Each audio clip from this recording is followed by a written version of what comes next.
Telebola Xudoyberdi To'xtaboyev. Peshonasiga televizor yopishib qolgan bolaning sarguzashtlari. Birinchi qism. Bir bor ekan, bir yo'q ekan.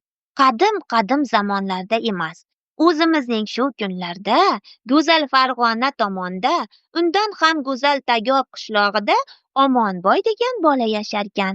O'zi juda hushyor, aqlli ham ekan. U televizor tomosha qilishni yaxshi ko'rarkan.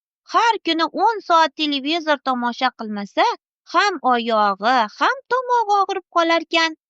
Dars tayyorlayotganda eski televizorning ichidagi ashqol-dashqolini olib tashlab, bo'shagan qutichasining ichiga kirib olib tayyorlar ekan.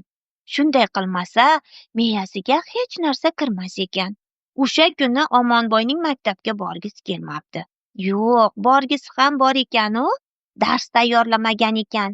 Shuning uchun borgisi kelmabdi. Dadasi bilan oyijonisi barvaqt ishga jo'nashibdi.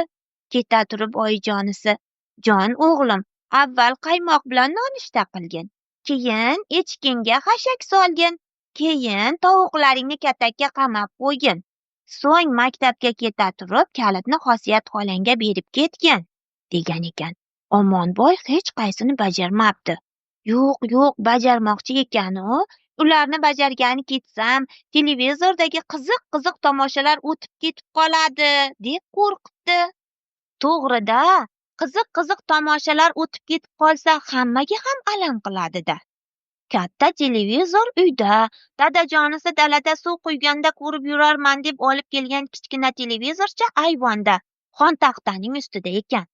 Omonboy chaqqon bola bo'lgani uchun goh unisiga, goh bunisiga o'tib tomosha ko'ra boshlabdi. Katta televizorni tikka turib, kichkina televizorni chalqancha yotib, qornini yerga berib, qiziq joylari kelganda xuddi suvda suzib ketayotgandek oyoqlarini gilamga tapirlatib urib tomosha qilar ekan. O'sha kuni judayam zo'r bo'libdi. Bir-biridan qiziq tomoshalar emish. Unisiga qarasang, bunisi qolib ketar emish, bunisiga qarasang, unisi.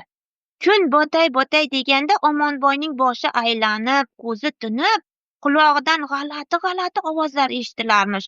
Xuddi qulog'ining ichida pakana odamlar chiqib kelayotganga o'xsharmish.